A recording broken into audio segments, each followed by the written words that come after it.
Okay. Let me check.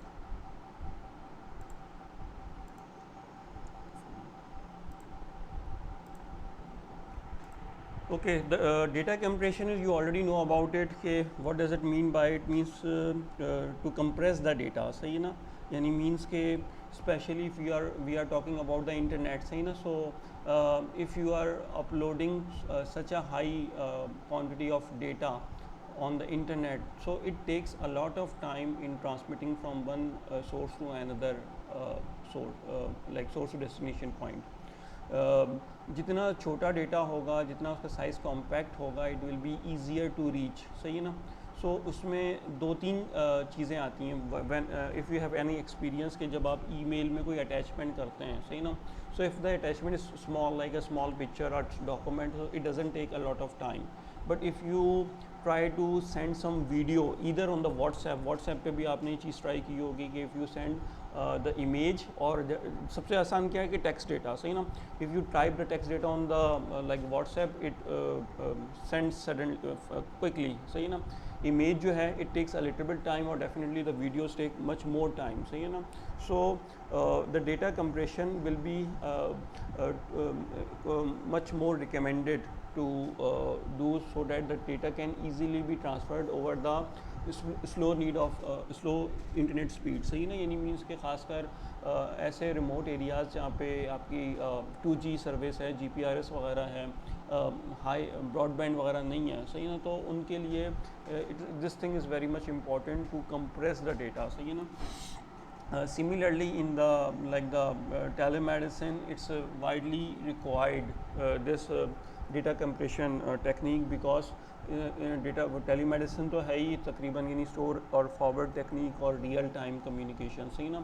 So mostly we are going to do audio video conferencing, सही ना? तो उसमें आपने ऑलरेडी वीडियो कॉन्फ्रेंसिंग में मैंने बताया था कि जो उसका कंसोल पैनल होता है, उसमें ऑलरेडी कोडेक जो होता है एज ए हार्डवेयर के फॉर्म में और प्लस सॉफ्टवेयर के फॉर्म में, दोनों फॉर्म में वो अवेलेबल होता है, ताकि जो आपकी इमेजिंग जो रियल टाइम कम्युनिकेशन हो रही है उसको कंप्रेस करके फिर ट्रांसमिट करे, और फिर डिकोडर जो होता है वो उसको दोबारा से एक्चुअल साइज़ में उसको कन्वर्ट कर देता है एट द डेस्टिनेशन एंड, सही ना?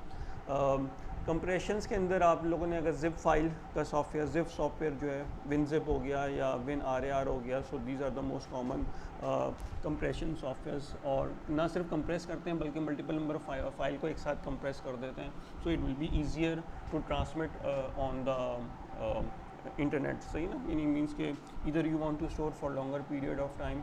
सिमिलरली यानी मीन्स के जिस तरह इमेजिंग का डेटा है, सही ना? सो if it is saving in the terabyte of hard disk, so if you apply some compression algorithm, so it will be maybe reduced 25 to 30%, so it will so इस तरह से आपके पास स्पेस का इजाफा हो जाएगा to storing the particular data, सही ना? Let's continue our lecture about this, the data compression. Okay, the basic definition is the data compression is a general term for the group of technologies that encoding large files in order to shrink them uh, down in size. Okay, so definitely the smaller files transfer over the public network quickly, सही है ना? Either it can transfer via intranet or LAN, सही ना?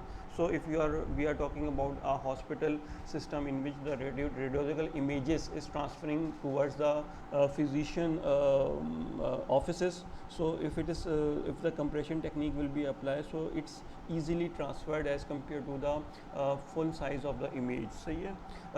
Data, any kind of data can be compressed, either the image, like the videos, the text data, and so on.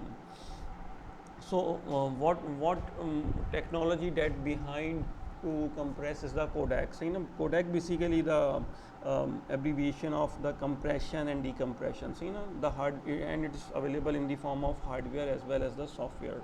And the hardware is somehow built in with some device like the video conferencing equipment.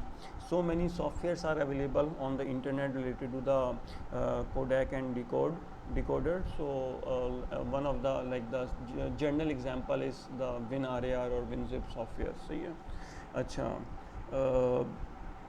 Codec are widely used in the video conferencing, streaming media, and audio video applications. So yeah, like it compress the particular data into the some, either in the form of packets, or either if for example there is an image, so they just compress the image into the like the applying some different kind of algorithms, and once it is compressed, then it is transferred towards the public network or the communication channel. So yeah, so these are the basic definition that we already told you in the previous lectures.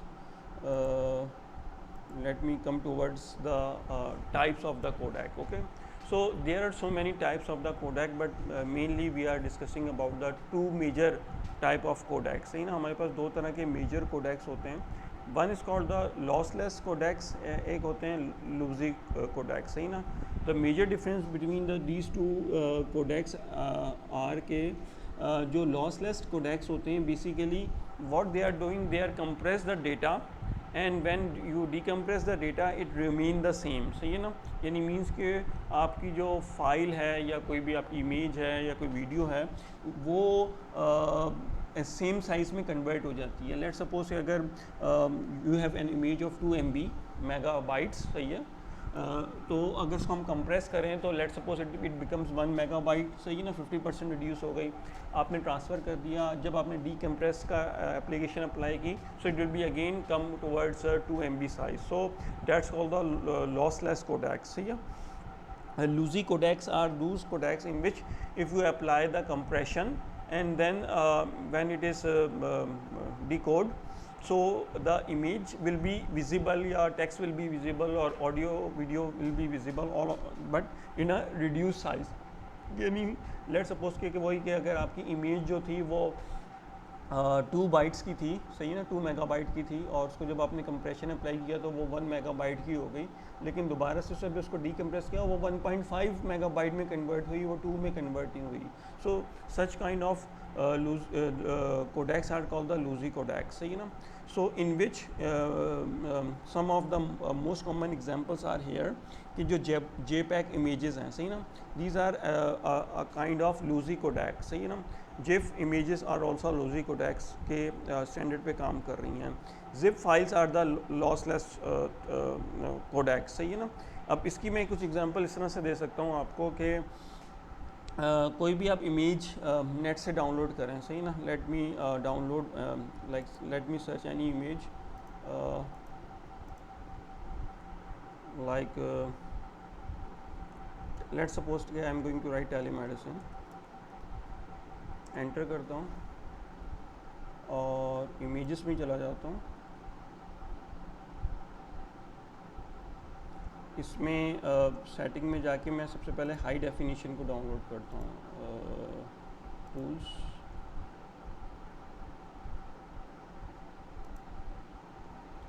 Size large. So let me download like suppose this one. It's showing the pixel size 1024 by 814. सही है ना, ये इसका pixel size show कर रहा है. Save कर रहा हूँ अपने डेस्कटॉप के ऊपर.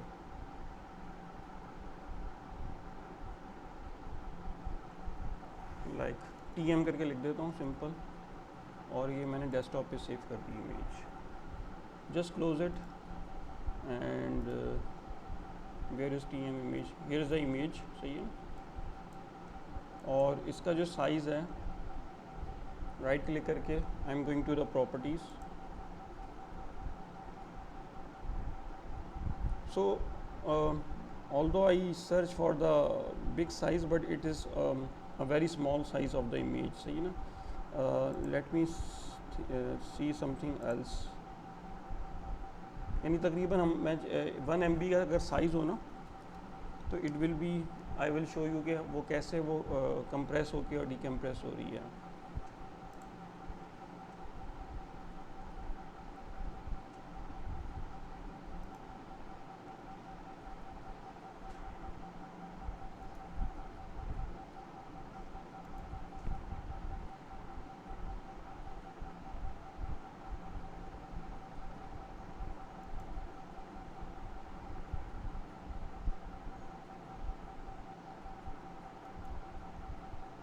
लार्ज लिख तो रहा हूँ लेकिन ये लार्ज में दे नहीं रहा।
चलें 183 किलोबाइट की इमेज है, सही ना, ये ले लेते हैं थोड़ा सा।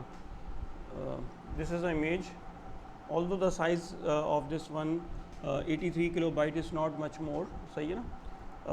इसको मैं क्या करता हूँ कि पेंट में ओपन करता हूँ, sorry,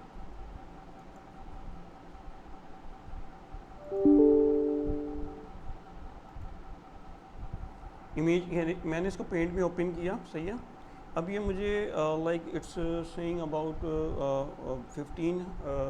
1500 to 900 pixels of this particular image, सही है।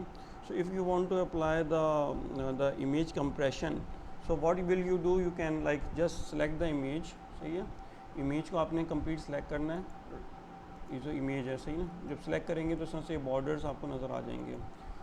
Then you can click here resize, सही ना।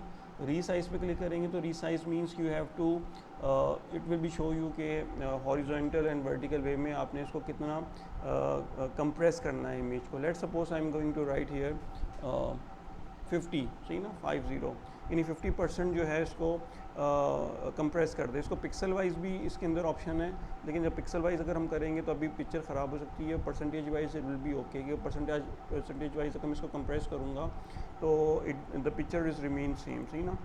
50% मैंने जब इसको कंप्रेस किया, you can see the image has been compress, सही है। स्टिल अभी राइट नाउ 183 KB है, सही है ना। इमेज हमारी वैसी की वैसी है, यानी मीन्स कि जो व्यू हमें देखने को मिल रहा है वो वैसे का वैसे ही मिल रहा है। इसको सिर्फ हमने इसको कंप्रेस करके छोटा कर दिया, सही ना। Once it is compressed, you what you have to do, you can also reduce this particular size here at that particular point, यानी मीन्स के जितने भी जो वाइट स्पेसिंग है इसको आप ख़त्म कर देंगे, बिल्कुल इमेज पे ले आएंगे, सही ना, लाइक दिस वे, सही ना। आपने इस तरह से इसको यहाँ पे प्रेस कर दिया। उसके बाद सिंपल जब आप सेव पे क्लिक करेंगे, यू कैन सी हियर, यानी नीचे मैं सेव पे क्लिक करूँगा तो ये साइज़ जो है रिड्यूस हो जाएगा। पिक्सल साइज़ आप देख रहे हैं कि ऑलरेडी रिड्यूस हो चुका है, सही है। जो इमेज का साइज़ है 183 से ये 122 पे चला गया, लाइक 50 किलोबाइट्स जो है इसका साइज़ जो है वो कम हो गया, सही ना।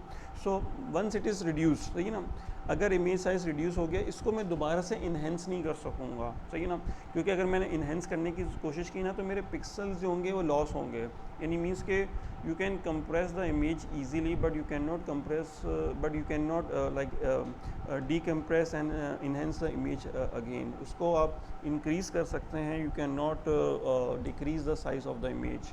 So this kind of technique is called the Lucy Kodak technique. So you can try yourself in the zip files. Whatever your document, सही ना, कोई भी डॉक्यूमेंट होगा आपके पास विन आर या विन जिप का कोई भी सॉफ्टवेयर है, उसके थ्रू आप कंप्रेस करें, डीकम्प्रेस करें, it the sizes remain the same. So this is the two major type of codecs that has been applied in different fields. Okay, so the lossless compression is preferred for archive purposes and often for the medical data. So it means in the medical side, like we are talking about radiological data especially. So in the radiological data, if you want to compress the data, so mostly the lossless compression technique will be applied. And make sure why these two techniques are different. So one major difference I already told you कि इसमें जो दोबारा से जब वो decode होता है तो इमेज का साइज़ वो नहीं होता. एडवांटेज लोजी का कोडेक का ये है कि it will be compress more as compare to the lossless codec. सही ना, यानी मीन्स कि इसके अंदर आप इमेज को अप टू यू के उसको 50%, 75%, 90% कंप्रेस कर सकते हैं. लॉसलेस में जो कंप्रेशन रेट है वो इतना ज़्यादा नहीं है, लाइक 25 to 30% डेटा जो होता है वो कंप्रेस होता है. उसकी वजह यही कि we are not losing the particular audio video data in our record. सही ना, I am going to like me move this particular slide up, कि इसको ऊपर ले जाता हूँ कि it will be more helpful to understand कि how it is working. Like both are given. Lossless सही ना, मीन्स कि आपके पास ये ओरिजिनल डेटा है, you have applied the compression algorithm और what ever the technique. So when you restore the data, the size of the data is remain the same as the original one. So Lucy codecs में whatever the original data, see the compression is much more in the Lucy technique, but when you restore, the size of this particular data is not actually the same size of the original format. सही ना.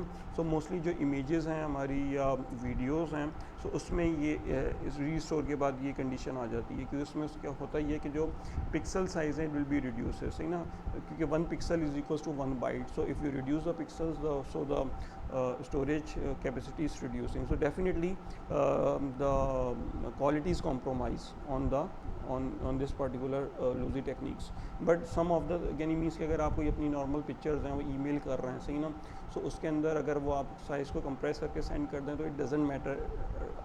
I am talking about the general images in which you can just see the normal pictures. But if you are talking about the radiological data, then this technique is important, because in the radiology we cannot lose any pixels, especially the DICOM images. So digital DICOM image अगर आप transmit कर रहे हैं, so make sure that it does not reduce their quality, because quality much matter in take the decisions related to the medicine.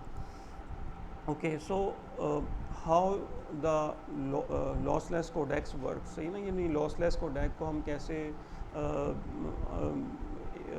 Working में लेके आ सकते हैं. So there are so many different techniques. Right now I'm just starting with a general technique, and we are going towards the Huffman coding side. Okay, so this is one of the algorithm that has been widely using in the compression for the lossless. It's applied in all kind of communication data. So not only the medical one, but it's applied generally everywhere. So जो lossless codecs हैं उसमें होता क्या है कि whatever the data that we have, for example if we have for example like 8 A's, एक आपने कोई डेटा लिख रहे हैं जिसमें 8 कंटिन्यू एज आ रहे हैं. सही ना, सो उन 8 एज को आप ऑनलाइन ट्रांसमिशन की बजाय आप क्या करें, 8 डिजिट में लिख दें और ए लिख दें. सही ना. So this is your actual data that has been transferred over the internet in the form of this, and when the transferred towards the destination side, the source side, so it becomes again 8 A's. So what will be happening here, that the 75% data has been reduced. सही है ना. इसको अगर आप storage की तौर पर रखना चाह रहे हैं या सिर्फ ट्रांसमिशन में रख रहे हैं, तो देखिए 75% आपकी डेटा जो है वो सेविंग हो रही है विद दिस थिंग. सही ना. Similarly if you are talking about some binary numbers, so the data that has been transmitted in this particular form, so you can see if there is 5 occurrence, सही ना, of once together. तो आपने क्या किया, 5 शुरू में लिख दिया और उसके बाद ये इसके 1 लिख दिया. सो डैट इज़ रिप्रेजेंटिंग के इसके साथ 5 वंस रिप्रेजेंट कर रहे हैं, सही है. उसके बाद 0 1 जो है एक साथ क्या कहते हैं डिफरेंट सीक्वेंस आ रहा है, तो आपने 0 1 एज इट इज़ रख दिया. अगेन फिर आपने देखा कि 4 zeros एक साथ आ रहे हैं, सही ना, तो आपने 4 यहाँ पे लिख दिया. So by this way you are going to compress the data, सही है.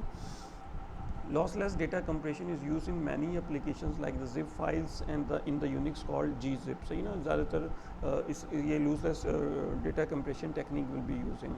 Similarly, another way like the hypertext markup language is the abbreviation as HTML.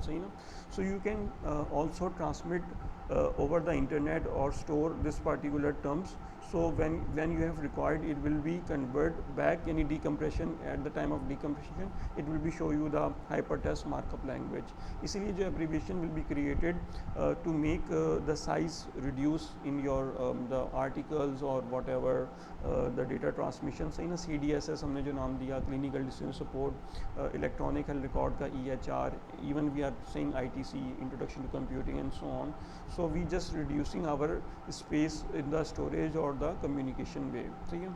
So Huffman coding replaces frequently occurring sequence with a shorter code, सही ना, यानी means especially this technique is apply in the textual data. ये textual data में ज़्यादा technique ये apply होती है, सही ना. इसकी एग्जांपल लेके चलेंगे ताकि आपको एक आइडिया हो जाए कि how the data has been compress हो रहा है, सही है. Lossy codecs, the more popular codecs in the software world are the lossy, means that they reduce quality by some amount in order to achieve compression, सही ना. ये मैंने आपको ऑलरेडी एक पेंट पे एग्जांपल करा के बता दिया. Decompresses are only approximation of the original images, सही ना. Approximation यानी means के it will give you the resultant image, सही ना. Image वही से मैंने image को compress किया. So it's about the beds of the hospital.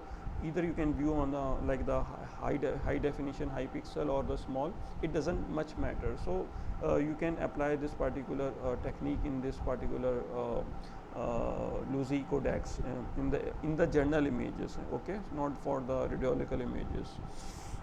फिर Lossy technique is widely using in the multimedia and the data streamings and the internet telephony, VoIP वगैरह हो गया, so on, तो उसके ऊपर आप apply कर सकते हैं, सही ना.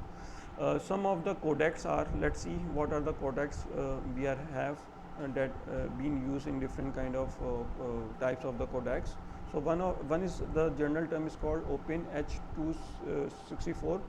Basically it's like the standard, so and is a freely software library for the real-time encoding and decoding video streamings. So this is the H.264 MPEG ABC format, सही ना. So MPEG जो है हमारे पास मूवी पिक्चर एक्सपर्ट ग्रुप है, सही ना. जिसमें JPEG होता है, जॉइंट पिक्चर एक्सपर्ट ग्रुप होता है, तो उसी तरह ये ग्रुप है that has been using, this is a protocol, सही ना, to encode and decode the video streaming videos, सही ना. It is written in the C++ and the assembly language, so this particular standard has been written. They have their website, so you can visit their website and you can see more detail about this particular encoding and decoding video streaming format. HuffView is a lossless video codec, it's a basically decompress bit by bit identical with the original input to the compressor. So this is a lossless codec that has been used. A free lossless audio codec, FLAC is a codec that has been applied in the audio data, सही ना, यानी audio data को compress करने के लिए ये algorithm apply होता है. तो इनकी ऑफिशियल वेबसाइट है, you can visit this particular website. There is another encoding या codec available that's called the Lime and MP3 encoder. So the Lime is again a free software and it is widely applied in the MP3 files. MP3 जो आपकी audio files होती हैं तो उसमें ये format apply होता है. So the standard has been defined on their official websites. Okay, let's take an example of Huffman coding, सही ना. इस कोडिंग को मैंने एग्जाम्पल के थ्रू एक्सप्लेन कर रहा हूँ. सो if you have any query you can ask me on the real time basis, कि अगर आपको कहीं पे भी कोई चीज़ समझ में ना आए कि कैसे परफॉर्म हो रहा है, so you can ask me the question, सही ना. सो Basically what we are going to do, we are taking this particular algorithm and apply in just a single example. Okay, so this is algorithm is not the new, it's a very a decade old, or like like 5 decades old, proposed by Dr. David Hoffman, is like the scientist who developed this particular standard or encoding scheme in 1952. A method for the construction of the minimum redundancy codes, सही है ना, application to many forms of data transmission. Here's the example of the text files, you know. So you already know that in the ITC I told you that if you are going to save one character into the notepad or in the Word file, so it required 1 byte size in the memory or in the storage capacity. So, you know, one character is equals to 1 byte. So if you have hundreds of characters, so you have required hundreds of byte into the memory. So, you know, so अगर आपके पास reports हैं, radiology की reports हैं, so if you are going to store the reports of more than billions of patients, so it will be required a lot of space in your secondary storage. So how you will perform, you can, if you can required to store the data for the longer period of time, then you can compress the data and then store in your the systems, hospital systems. So, you know, this is the basic algorithm that has been written. So, you know, so I try my best to read this algorithm later, because with the help of example you can understand much more as compared to the textual information. Okay, so this is an example that has been written in some books, so I'm just taking this example exactly. Let's suppose we have this particular text, Ari I seen near lake. So, you know, so this is like one sentence that in which I have to apply the Huffman coding technique, so to compress this particular data. So let's count के अभी इसके जो size हैं, like 1 2 3 4 5 6 7 8 9 10 11 12 13 14 15 16 17 18 19 20 21 22 23 24 25 26. सही है. So including the spaces, there are 26 unique so total characters 26. So it means it required 26 bytes. सही है. Although in the real examples 26 bytes is nothing, but let's see कि ये 26 bytes का जो data है उसको हम कितना compress कर पाते हैं with the help of this Huffman coding. सही है ना. और this is a lossless technique है ना, lossless. तो it means कि when we are going to compress this data and then decompress, so it will be remain the same. सही ना. इसमें से कोई ये ना हो कि कोई word जो है वो कम हो जाए. सही ना. तो हमने किसी भी word को कम नहीं करना, हमें अपना जो actual data है जिसको हमने compress किया है, same technique will be apply in the zip and WinRAR software. सही ना. उनके सॉफ्टवेयर में भी ये टेक्निक अप्लाई होती है जो कि हम अभी डिस्कस करने जा रहे हैं. सही ना. अच्छा, इसमें सबसे पहले जो चीज़ है what you have to do के count of the occurrence of all characters in the text. सही ना. कि आपने इसमें से पहले काउंट करना है कि लाइक सपोज कि ई जो है वो कितनी दफ़ा ई आया है. 1 2 3 4 5 6 7 8 टाइम्स जो है स्मॉल ई आ रहा है. वो ये कि आपने कैपिटल को अलग काउंट करना है, स्मॉल को अलग काउंट करना है. यानी ई की जो कैपिटल में उसको आपने अलग काउंटिंग में रखना है, उसको उसके साथ मिलाना नहीं है.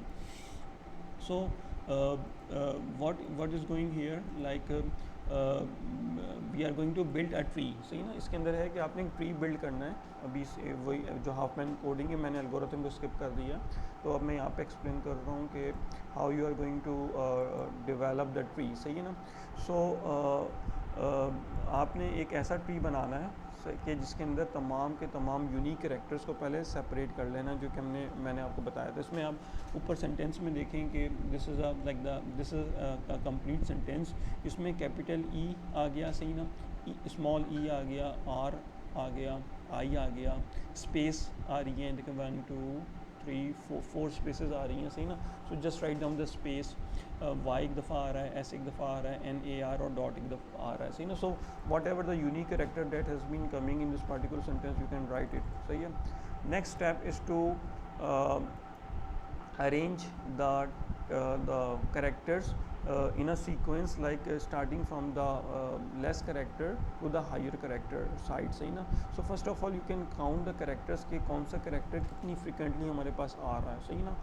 E कैपिटल E एक दफ़ा आया था, स्मॉल E 8 टाइम्स आया था, R जो है वो 2 टाइम्स आया था, सही है. स्पेस हमारे पास 4 टाइम्स हैं, बाकी कुछ जो यानी सारी फ्रीक्वेंसीज मैंने मेंशन कर दी ऊपर, आप इसको काउंट करेंगे तो you already get this particular output, सही ना. ये आपके पास आउटपुट आ जाएगा कि अक्रेंस जो है या फ्रीक्वेंसी ऑफ द कैरेक्टर्स हैं वो कितनी दफ़ा आपके पास रिसीव हो रहे हैं, सही ना. अच्छा, नेक्स्ट के अंदर फिर ये है कि the lower the occurrence the higher the periodicity in the queue, सही ना. आप क्या करेंगे कि you are going to arrange all the unique characters in this particular format के आपने E एक दफ़ा आ रहा है उसको लिख लिया, I एक दफ़ा आ रहा है, Y एक दफ़ा आ रहा है, ऑर्डर डजेंट मैटर. लाइक जैसे देखेंगे जितने भी हमारे पास 1 2 3 4 5 6 ऐसे कैरेक्टर्स हैं जो कि जस्ट वन टाइम आ रहे हैं. So you can write in any order, but here what we have did K E चूँकि हमारे पास पहले आया तो इस वजह से E को हमने पहले रख दिया, फिर I को रख दिया, फिर Y को रख दिया, इस तरह से so on. So order doesn't matter, but you can arrange all the less frequent characters first, then जो R जो था 2 टाइम्स आ रहा था, S 2 टाइम्स आ रहा था, उसको अरेंज किया. स्पेस बार हमारे पास 4 टाइम्स आ रही थी, उसको हमने रख दिया. और E small E is the most frequently occurring, so 8 times it is occurring, so we are arranging in the ascending order, सही ना. हमने ascending order में इस particular tree को अरेंज कर लिया. नेक्स्ट थिंग अब क्या होगी कि basically we are like I am skipping this and going towards the example again कि what we are going to do, we are going to joining the two characters together to make a parent node, सही ना. हम लोग एक parent node बनाएंगे इनके ऊपर कि starting from the first left to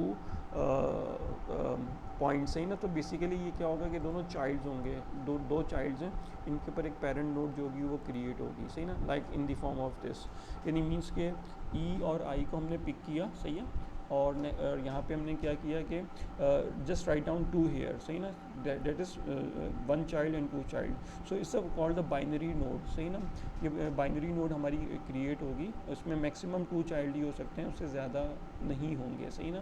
so 2 child's की हम नोड बनाते चले जाएंगे इस तरह से. तो हमारे पास एक ट्री की फॉर्म में जो ये डेटा है वो कन्वर्ट होता चला जाएगा. Okay, so once it is become 2, सही ना. आप देखेंगे इसका 2 हो गया, तो इसकी ना फिर वही अरेंजमेंट वही रहेगी कि सीक्वेंस में रहेगा, सही ना. सीक्वेंस में मीन्स के once it's become the values become 2, यानी ये दोनों को काउंट करेगा 2 होगा. तो इसको अब यहीं पे जो इसकी एक्चुअल लोकेशन थी वहाँ पे प्लेस नहीं करेंगे, अब इसको प्लेस करेंगे आफ्टर द ए की 2 अकरेंस है, तो हम इस पर्टिकुलर पॉइंट पे इसको प्लेस करेंगे इन दी लास्ट बिटवीन, यानी 2 के बाद जो इस पर्टिकुलर के इसके बाद हाईएस्ट नंबर जो आ रहा है वो अपनी जगह पर रहेगा, इससे जो लोएस्ट या इक्वल नंबर होगा वो अपनी जगह पर रहेगा. सो इस तरह से हम इसको प्लेस कर देंगे, तो it is look like this. Now we are going to took the next 2 1 Y and L, सही ना. Y and L को लेंगे, उसको फिर इसी तरह यहाँ पे प्लेस कर देंगे इस पर्टिकुलर पॉइंट पे आखिर में, बिफोर द हाईएस्ट पॉइंट, यानी मीन्स कि अब ये जो 2 है ये इसके सीक्वेंस के अंदर आ रहा है, ठीक है. देन पिक एंड फिर another 2 and place at that particular point, सही ना. तो इस तरह से ये चीज़ जो है प्लेसमेंट जो है हम करते चले जाएंगे स्लो 1 by 1, सही ना. अच्छा, उसके बाद जब ये हमारे पास 1s ख़त्म हो गए तो अब R और S को जब हम कंबाइन करेंगे, R और S को, so it becomes the total 4, सही ना. 4 हो गया and it will place after space और बिफोर E, इनके बीच में ये प्लेस हो जाएगा, सही ना. फिर N और A को ले लेंगे, सो it will B combined together and will be place at that particular point, सही ना. तो इस तरह से ये आपका जो है कॉम्बिनेशन बनता चला जाएगा. नाउ वी हैव दीज 2, सही है ना. यानी मीन्स के 2 इधर है, 2 इधर है, E I and Y L, सही ना. सो इसका कॉम्बिनेशन बनेगा, इट्स बिकम 4, सही ना. ये जब 4 हो जाएगा so it going towards this particular point, यहाँ पे आपका E एग्जिस्ट करता है, यानी E से पहले और 4 के बाद, ये जो Na के बाद का जो ट्री है, तो वहाँ पे ये प्लेस हो जाएगा, सही है. मूव करते चले जाएंगे फर्दर के 2, और फिर ये अब जो है ये यहाँ पे 2 है और यहाँ पे 4 है, सही है ना. सो अब इन दोनों का इस तरह से कनेक्शन बनेगा कि इट्स बिकम 6, सही है ना. 2 ये both are coming in the same position, here is the K and I, सही ना। तो इस तरह से ये कॉम्बिनेशन बना। Still the occurrence of E is more as compare to this group of tree, सही ना। This is a parent, this is a two child and this child has again, this parents is become has again two child, सही ना। तो इस तरह से ये sequence जो है वो यहाँ पे प्लेस ऑन हो जाएगा। अब now these both are going to combine and it's become 8 and it's put it here in the last, सही ना। तो this is the sequence that you are going to build this particular tree. अब 4 and 6 जो हैं ये आपस में combine होकर 10 हो जाएंगे and will be lie at that particular point, सही है। अब ये 8 और 8 ये दोनों combine हो जाएंगे, 16 हो गए, और इस तरह से ये दोनों इस तरह से प्लेस हो गए, और थ्रू आउट ये एक आपका एक कंप्लीट ट्री जो है वो क्रिएट हो गया। That's called the binary tree. यानी बाइनरी ट्री का मतलब होता है there will be two nodes, सही ना। This is a parent node and these are the two child nodes. फिर again this is the node, they have the two child node and the sum of the two child is become the parent, सही ना। 4 and 6 is become 10 और similarly 10 and 16 become 26। So 26 also representing के total 26 characters जो हैं आपके पास इस particular जो sentence था या आपका डेटा था उसमें एग्जिस्ट करते हैं। Is this clear at that particular moment? कोई क्वेश्चन तो नहीं है?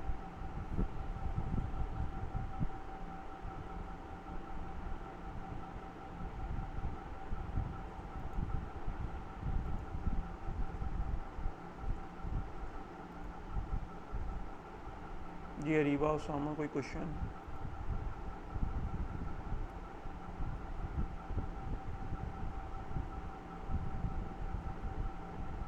Are you there?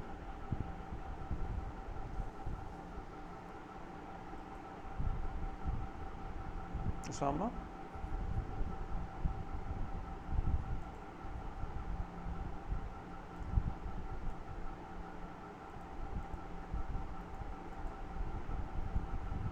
आप लोग हैं यहाँ पे?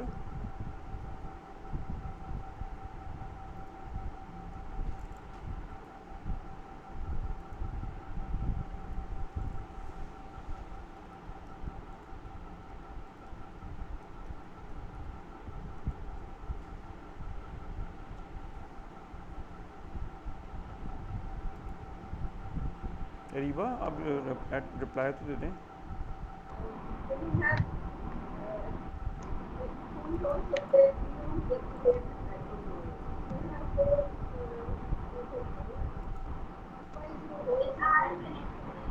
उसामा की आवाज़ नहीं आ रही मुझे सही। जी सर, वो थोड़ा सा मैं नेटवर्क 2-3 दफ़ा पूछ चुका हूँ, तुमने जवाब ही नहीं दिया।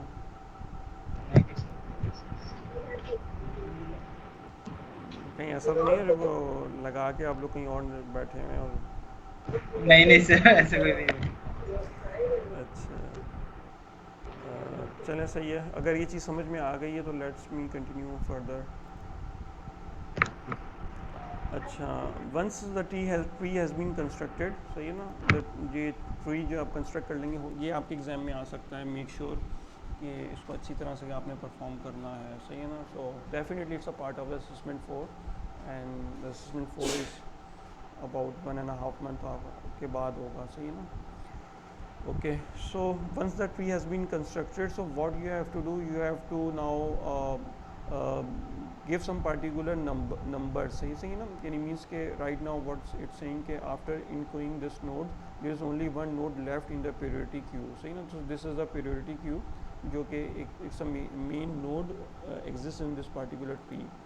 So now what you have to do, you have to give some the numbers to reach the particular character, सही ना। वही मैं 26 करेक्टर्स मैं आपको बता चुका था, ये दो करेक्टर्स जो हैं वो यहाँ पे एग्जिस्ट करते हैं, सही ना।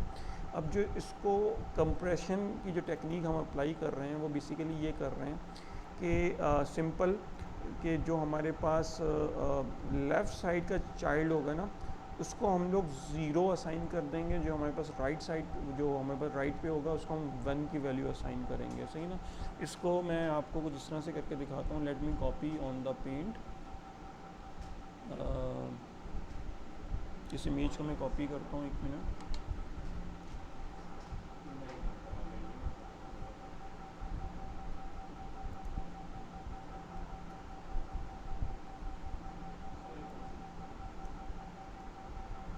ओके, अच्छा, ये हमारे पास जब डेटा आ गया, इस तरह से ट्री बन गया, तो अब हमने इसको इनकोडिंग फॉर्म में कन्वर्ट करना है अपना, सही ना। तो इनकोडिंग को जिस तरह से उसमें अप्लाई होती है कि what we are going to do, we are जो भी हमारा यानी मीन्स के राइट साइड का जो चिल्ड्रन होगा, सही ना, राइट साइड का, लेट मी चेक अगेन कि जो हमारे पास हाँ, यानी मीन्स के जो going left is 0 going and right one is 1, let me check, yes, okay, fine. यानी मीन्स कि जो लेफ़्ट साइड पे हमारे पास चिल्ड्रन हैं, सही है ना, उनको हम 0 की वैल्यू असाइन करते चले जाएंगे, और जो हमारे पास राइट साइड के चिल्ड्रन हैं उनको हम 1 की वैल्यू असाइन करते चले जाएंगे। कैसे? यानी मीन्स के here we are going to put 0 and here I am going to put 1। फिर उसके बाद फिर जो आपके पास यहाँ पे again there will be reach at that particular point, सही है, तो हम यहाँ पे 0 असाइन करेंगे और यहाँ पे 1 असाइन करेंगे, सही है। और फिर अगेन फिर यहाँ पे 0 और 1, फिर यहाँ पे अगेन 0 1 0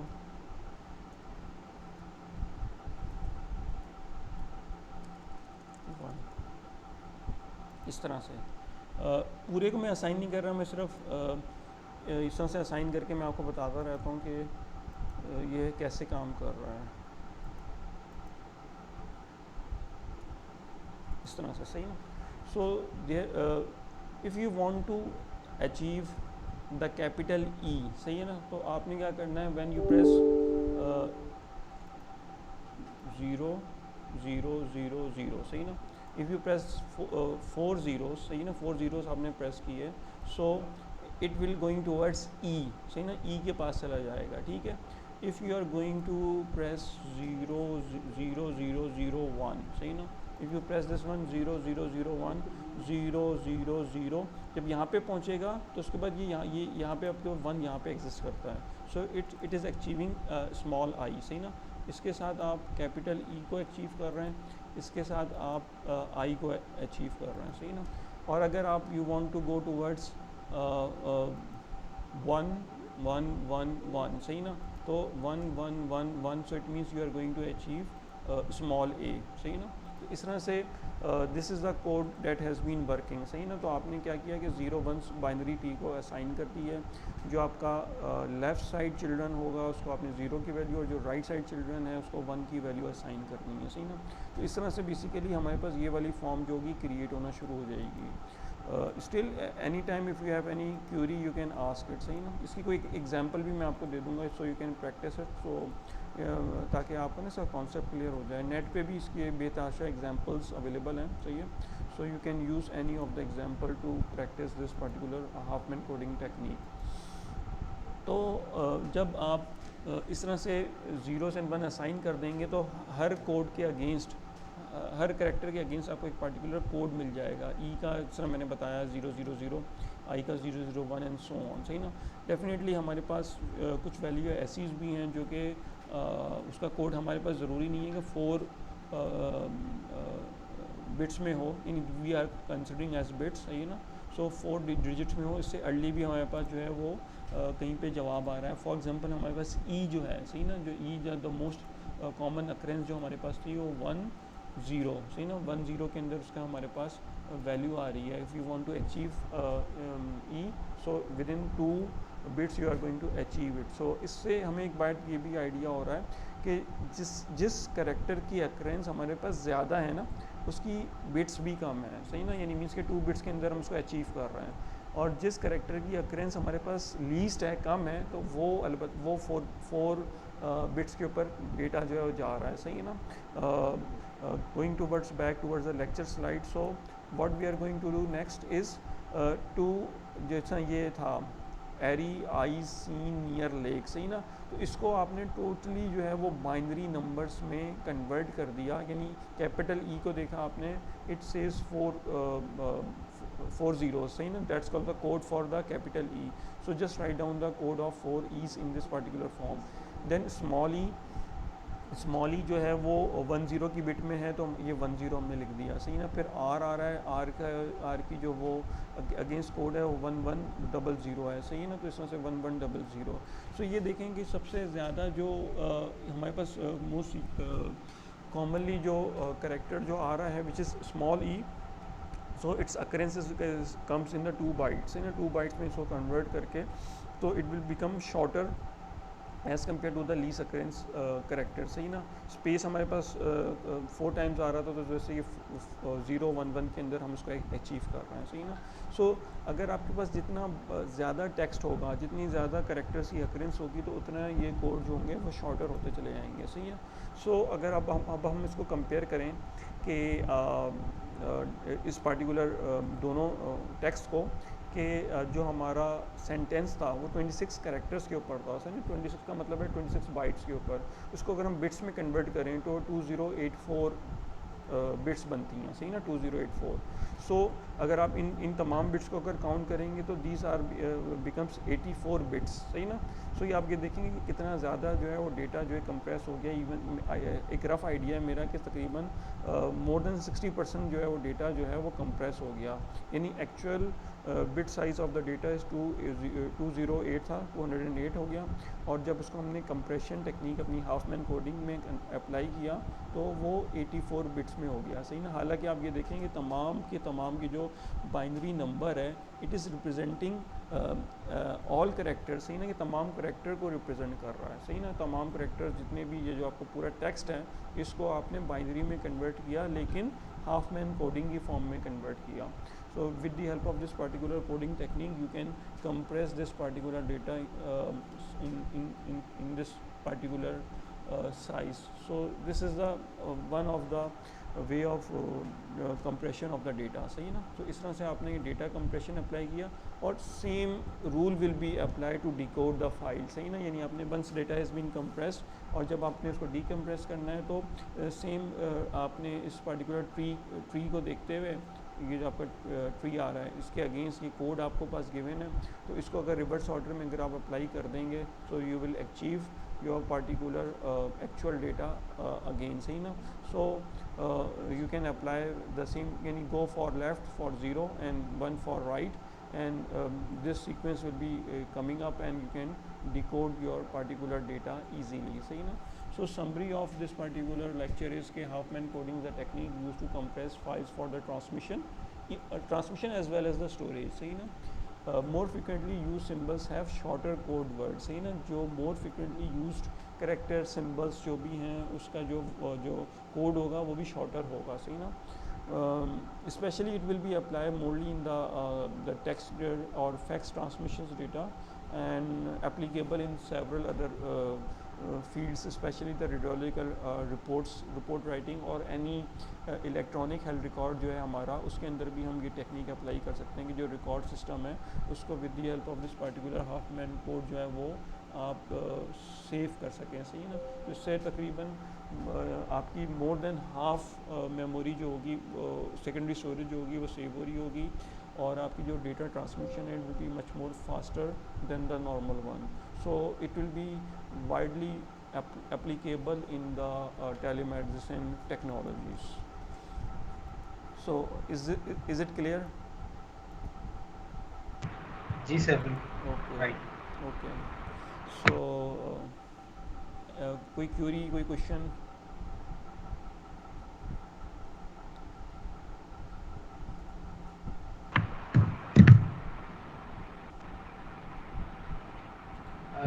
इसके बाद सर हमारे कितने टॉपिक्स रह गए? इसके बाद सिर्फ हमारे मैं आपको दिखा देता हूँ, मैंने लेक्चर तकरीबन बनाए हुए हैं. Let me like finish this particular lecture at that moment, सही ना. इसको मैं ख़त्म कर रहा हूँ, यहाँ पे रिकॉर्डिंग ज़रा ऑफ कर रहा हूँ.